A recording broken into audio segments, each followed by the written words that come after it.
Good morning, good afternoon, good evening, wherever you are, and thank you very much for stopping by again.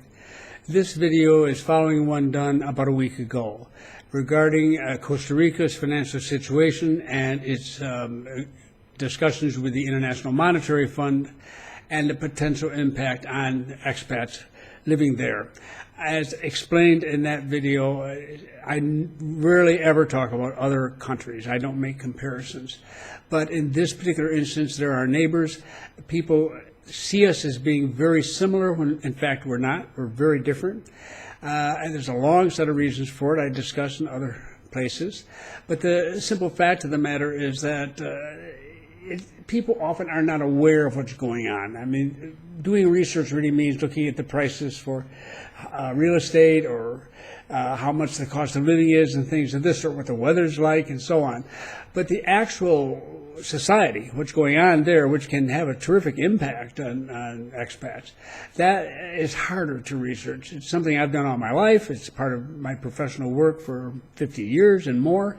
So I'm just very comfortable with it. But for other people, I know it's much harder. So in regarding this particular incident, for the first time in almost 17, at least 16 years now that I've been working with the Retirement Wave website and more than a decade here at the YouTube channel, I have had to raise an uncomfortable topic for another country, and that is the situation. If you're not aware of what I'm talking about, I have a link to the first video, which is down below in the description. Just if you click on that, you listen to that, and you'll understand what I'm talking about now. So I'm going to move ahead and say that the International Monetary Fund was ready, so to speak, and very quickly, as it turns out, after I had done my video, to make its presentation. And actually, I thought that makes sense. They've been working for months, better part of a year here on this, and they've seen the reaction, the difficulties that came up last year and everything else. So they have been in regular communication with the government, and they have presented an agreement, a text of an agreement, to the government of Costa Rica for its consideration. This is how things operate here. This agreement has been discussed in great detail. I mean, there's not going to be any big surprises in there for the government of Costa Rica. It is an all or nothing or take it or leave it sort of agreement. In other words, the IMF doesn't haggle over these things. They have had discussions, and they've worked out. They've constantly negotiated every little point throughout for months now. And their attitude is, "This is it.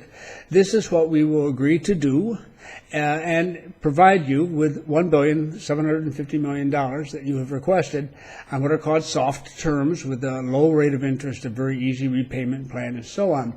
But you must abide by this agreement, and we have to wait for you to accept that agreement before we can move forward."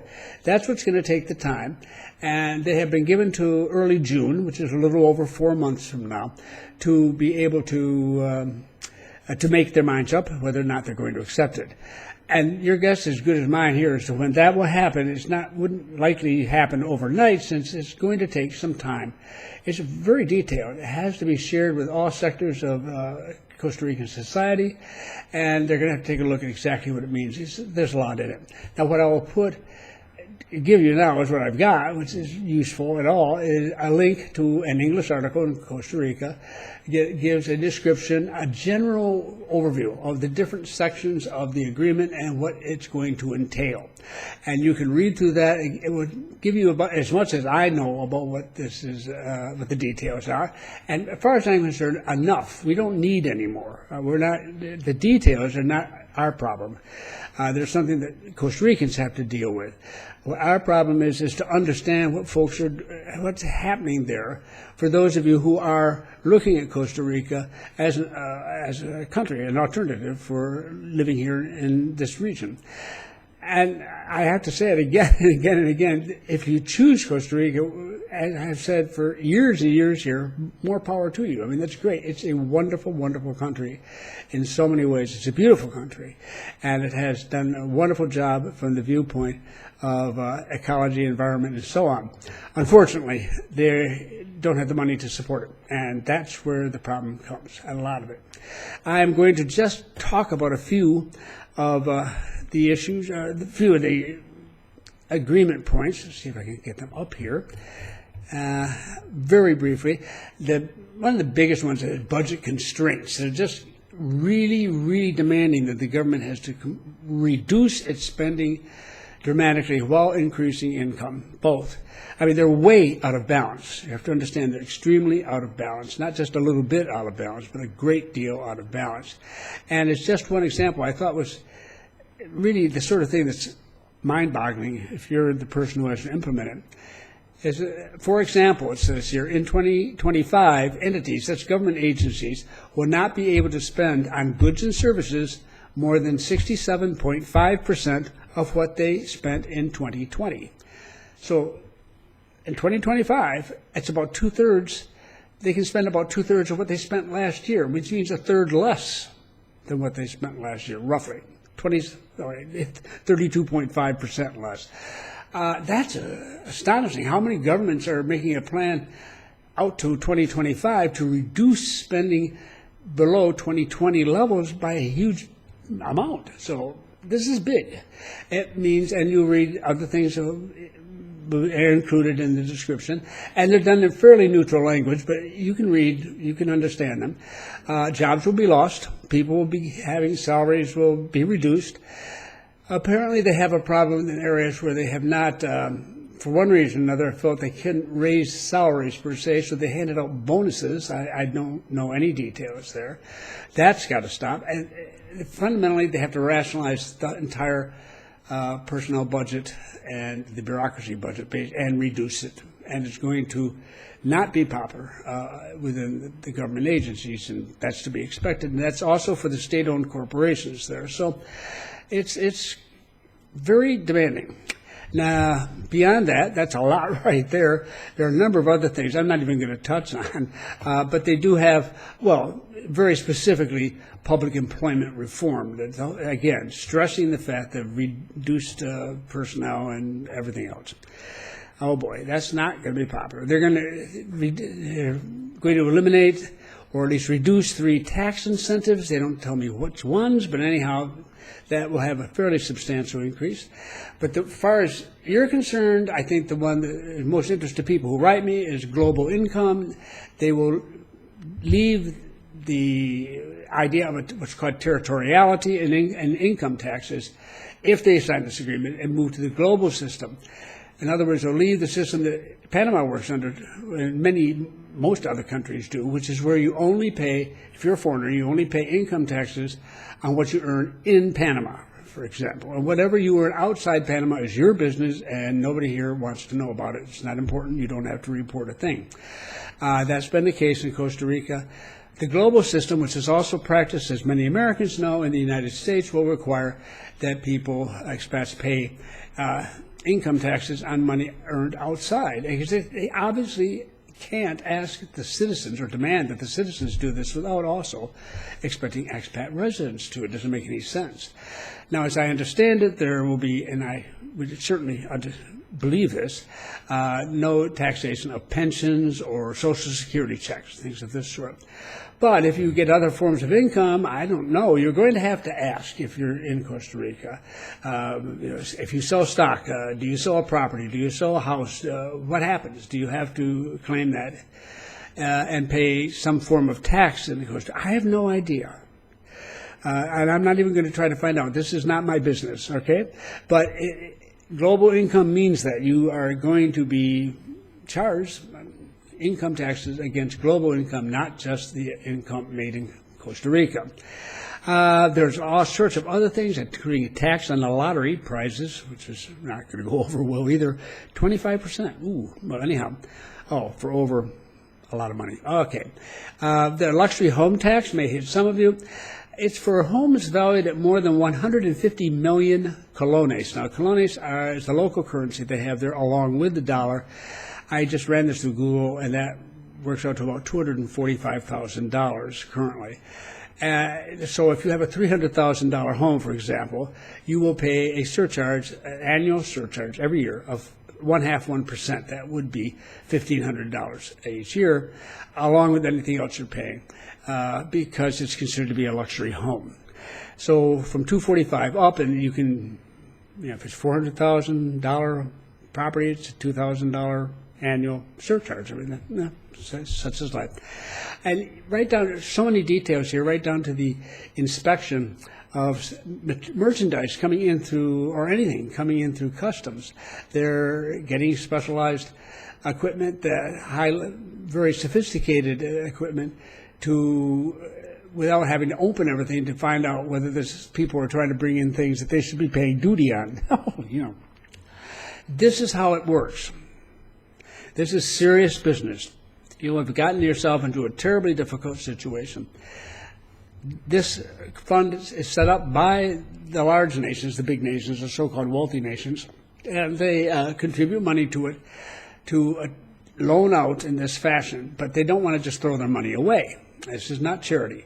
So they insist that they have the kind of agreement where they keep very close track of what the country is doing, and it's doing it exactly the way they have agreed to do it, to continue the flow of money from the agreement into the government.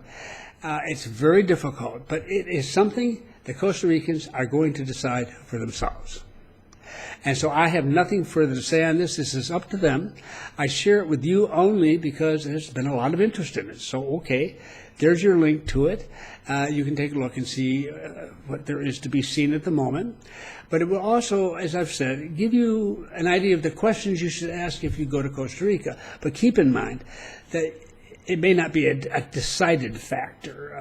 In other words, when you go, if you go in the next few months, if they haven't accepted it yet, then you won't know what system you're operating under. I might say that if they turn the IMF down and there is no agreement, then it becomes an extremely difficult situation. But I'm not going to go down into that. That's down the rabbit hole. I don't want to get involved with that. But it's not a good thing. There is no good thing. There's no comfortable thing. There's no positive thing, except if they accept the agreement and they can pull this off and they can pull their finances together, it will be... that would be wonderful, and it would be extremely difficult, but it will pay off in the long run. And, well, for the people who have inquired about Panama, we too have gone to the IMF. It's a different situation for us. We asked for lines of credit, and $2.7 billion worth of it, with $1.35 billion available each of 2 years from starting now onwards, for the purpose of covering additional expenses that might come up as a result of a substantial increase in infections from the virus, if it gets off into a mutant variety that really clobbers us again. This is a line of credit. This is dramatically different than a loan, and it's very, but it boils down to is that whenever you want the money, you're pre-approved. You get the money whenever you want it. I ran a company once, and I went out and I got a line of credit for the business, and it's a wonderful thing to have, and it can be very difficult sometimes to get one. You have to make a good presentation to get one, because that money can be pulled and used at any time. You don't have to call up and ask for permission. You don't have to fill out forms or whatever. You just do it.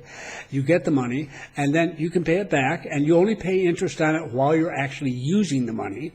So if you're not using it at all, you're not paying any interest, but it's there, always there, if you want to use it. It's a really wonderful thing to have when you are in uncertain times and you don't want to go running back and forth trying to look for a new loan here, a new loan there, and so on. Panama has finished off some additional borrowing, and the regular markets, we pay 2.1%, which is, I think it's 2.1 or 2.2, 2.1, I think. Yeah, which is a very low rate. The United Kingdom was paying 2.6 in the same period of time. It's good. That money is to be set up for what the government has already set for its budgets over this year, next year, and so on. This money would be additional and only if necessary. It's a lot of debt everywhere in the world is being taken on as a result of this particular pandemic. And we're no different than anybody else.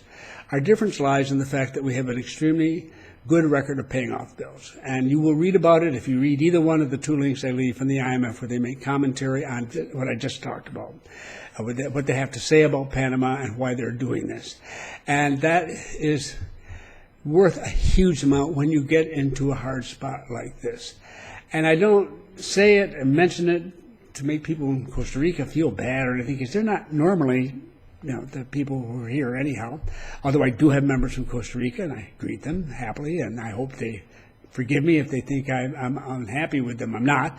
I am supportive, but I don't mean to make you feel bad. It's just that, let's put it this way: it's an incentive. If you can pull this thing off, you'll have that sort of standing too.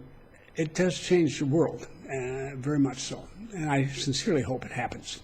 Okay, so that's what's going on with Costa Rica. I'm not going to go on further. I won't say anything more about this in likelihood until such time as a decision is made, and I can tell you, yes, there was an agreement was signed, or it wasn't, or whatever. That could be weeks and weeks. It could be a few months from now.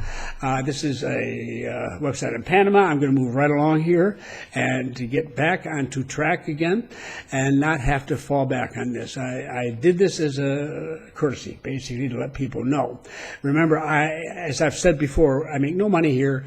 I don't care whether you come to Panama or not. You're welcome to go to Costa Rica or any nation you see fit where you want to go. It doesn't, it doesn't mean a thing to me. There's no way you can send me money. Good luck trying to find a page where you can send me money. I don't look for it, and therefore I don't get it. All right? And that's one reason, is I can just say what I want to say. Now, a number of you are new readers. We've had quite a few new subscribers and new people coming in, and thank you very much. You're welcome. You're very welcome. I have to explain something I explained a few videos ago, and I'm just going to have to do this every once in a while, because I receive comments, and they don't show up. And people wonder why. This is not an American website. I'm an American. I'm a citizen of the United States of America and intend to remain one, but it's immaterial to this particular group. This has been an internet or global or international site, whatever you want to call it, since its inception. We have members from all over the world, and we have plenty of them from elsewhere in Latin America, including Costa Rica, but Europe, and very much so, and North America, of course. Europe's been particularly growing in recent years. Asia has been growing, and even Africa has now popped up. So there's a wide readership. When I'm talking to you, listeners out there, you come from so many different backgrounds. So as those who've been here with me for a while know, if it gets involved with politics in another country, it doesn't get published. I just don't get involved in anybody's disagreements, particularly if people are going to take offense. Even if they don't take offense, we're not interested in the politics of other countries. We don't even talk that much about the politics of Panama, since I'm not partisan. I don't take sides in political disputes here. It's not my business. I have my own personal opinions as an American and as a Panamanian resident, and I share them when it's appropriate. But at this channel, that's not what we're here to talk about.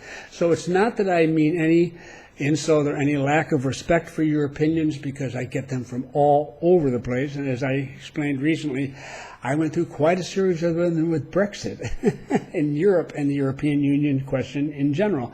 And they're all valid points. Obviously to each of you. And I may have feelings in agreement with what you're talking about, but they don't fit here. So they don't get published. No disrespect intended. But that's just the way I've had to do it. And when I err a little bit and I decide to put in something because it's fairly gentle, then bong, if something pops up and someone comes back and they're angry, and it's not worth it. Folks, we have enough of that out there, and for those who want it, plenty of it there. Not here. I can't, and I won't. So, but I still respect you regardless of what your opinions are. Just keep them to yourself. From not on this. You can write me individually if you want to and ask any question your heart desires. But don't expect me to take sides on politics. I don't do it. Yeah? And I will not be doing it on the channel. So that was just a friendly message to all of you, and I appreciate your interest, and I hope I can provide you with information that's going to be useful to you. Finally, last but not least, I want to say to the Costa Rican people who have written recently, that's very nice. Thank you for your very polite and message. One in particular, which is written in very nice Spanish and so forth, which is not going to be necessarily read here by most of the readers, but or understood. But I just want you to know that I appreciate your very polite approach and your very kind and friendly way, and assure you beyond the shadow of a doubt that I hope only for the best for Costa Rica. My nephew met his wife in Costa Rica, so my family is an attachment to Costa Rica. We think well of you. But this is back to Panama time, and that's what I expect to be doing in the next few weeks, and that's what's going to be happening in the very next session that we have here at the YouTube channel. I also am once again setting in my project to get another of my letters out, my newsletters for Retirement Wave, and when that happens and it's ready, I have quite a bit of data in there. I will let you know so that you can take advantage of it too if you so desire. So that's it for tonight. Thank you for stopping by. I really do appreciate it. I look forward to talking to you again.